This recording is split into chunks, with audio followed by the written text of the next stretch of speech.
Welcome to our quick hit webinar on teleworking. Whether you call it teleworking or remote work or work from home, for obvious reasons, we are getting more questions about the topic than we ever have before. My name is John Sparks, and I'm the engineering manager here at Wingswept, and I'm going to cover some of the key considerations for managers and executives when it comes to teleworking. While technology certainly plays a role, it can often be the relational connections that enable somebody to be successful when working outside the office. I'm going to discuss some of the important aspects of that part of remote work in the second half of this webinar. But first, we'll start with the technology.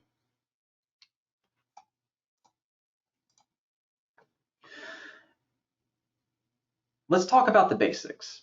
How do you enable your employees to work from home? If it's a company-owned laptop, you want to be sure that the employee knows that they need to follow any acceptable use policies that the company has had in place for that machine. Employees who have not worked remotely in the past may not be aware that these policies exist. Chances are good that if you've given an employee a company-owned laptop to use, your IT team has already loaded the equipment with appropriate antivirus, anti-malware, and remote access mechanisms for the user to use. However, if a laptop is coming right out of the box, then it's extremely important to make sure that it has antivirus and anti-malware software working and running effectively on it.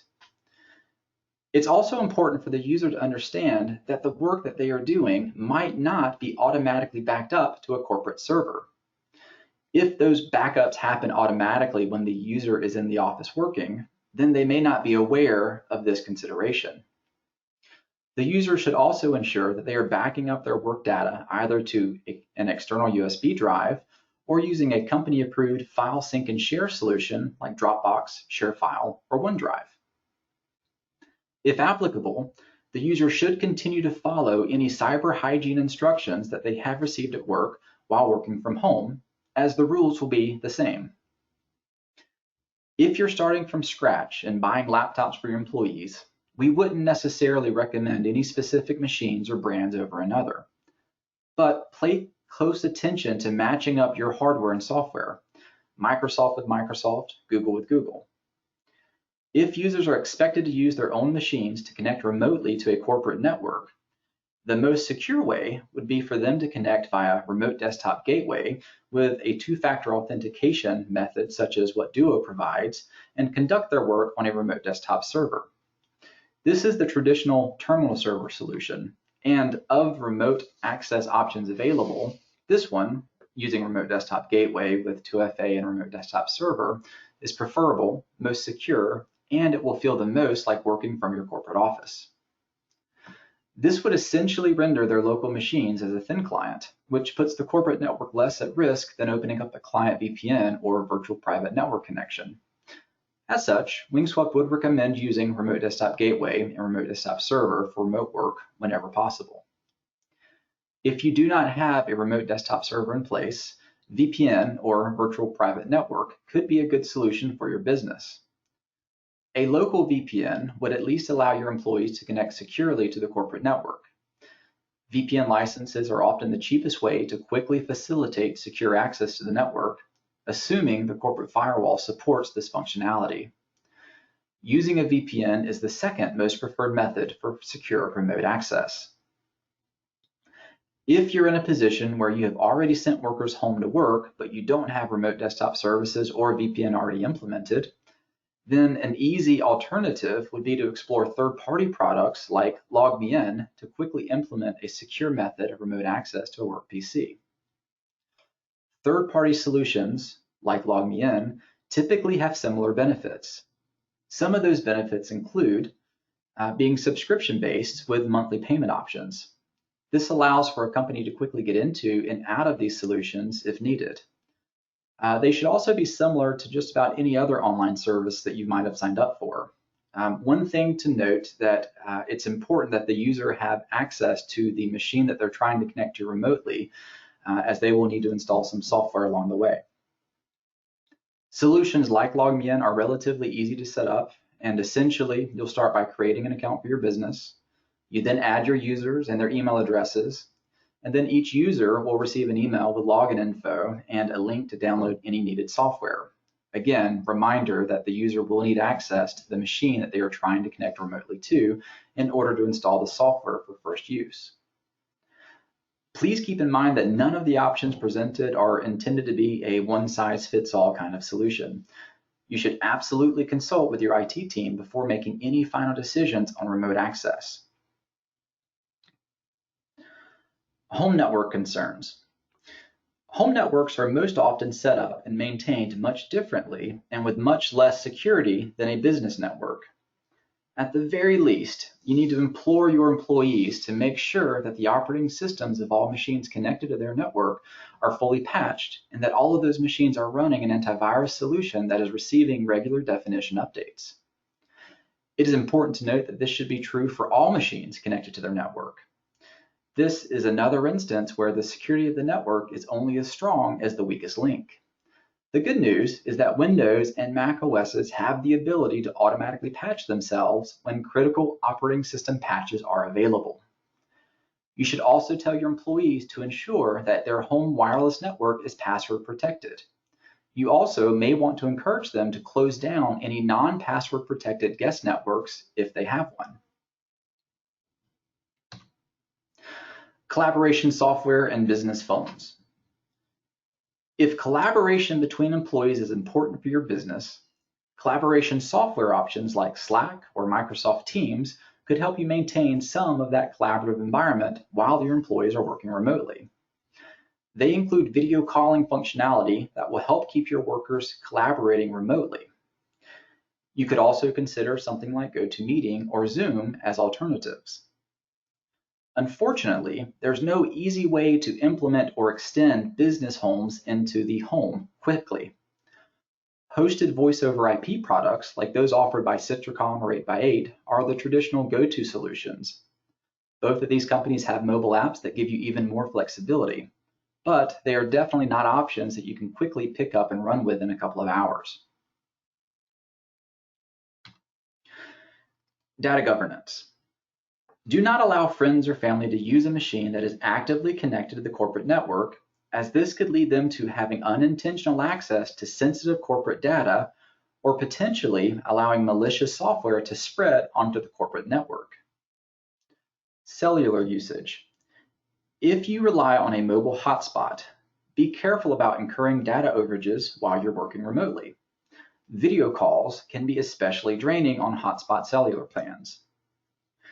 Be careful moving or copying company data to non-company controlled destinations like personal email accounts or personal USB drives. The concern here is again with potentially sensitive data now living in a non-controlled environment like a user's personal Gmail account.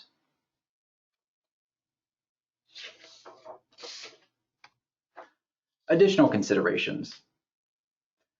For basic troubleshooting, encourage your employees to reboot their workstations and to identify the location of their home modem and router so they can power cycle them if necessary. It is cliche, but these methods, reboots and power cycles, fix the problem in a surprising number of cases. Patience is going to be an important characteristic to have in these situations. Things will not likely go smoothly when setting up a large, unexpected remote workforce, especially if this is the first time that a number of your employees are working from home. If an employee chooses to work in an open public Wi-Fi network, it's important for them to consider that bad guys will be looking at those networks as an opportunity.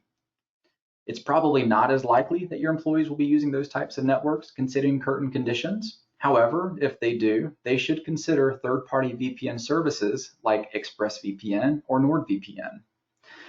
It's also notable that keyboards, mice, and mobile phones are not naturally clean things. You may encourage employees to keep those sanitized and maybe provide some tips on how to do so.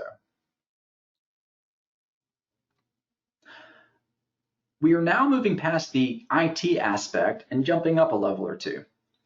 One of the first steps is to evaluate what work can be done from home. You may need to alter your processes to enable work to still happen without people in your office. Right now, working from home is somewhat optional. However, what if it's no longer optional? Identify what is mission critical and start making the plan to enable your organization to provide those services remotely. Focus on the most important 2 to 3 things first. Can you streamline processes to remove nice-to-have steps without affecting the core outcome or the key deliverable? If you get through the most important 2 to 3 things, then make a list of the next 2 to 3 things. It's possible that everything cannot be done from home. You may not even be able to do the majority of things from home, but you may want to build a plan that enables your organization to do as much as possible remotely. Set clear expectations for employees. A critical step in rolling out remote work or enabling employees who have never telecommuted to do so is to set clear expectations. When do you expect them to be working? For employees who have kids at home, what flexibility are you willing to grant them? How many hours do you expect them to put in? What should they be working on? Do original timetables on projects still stand?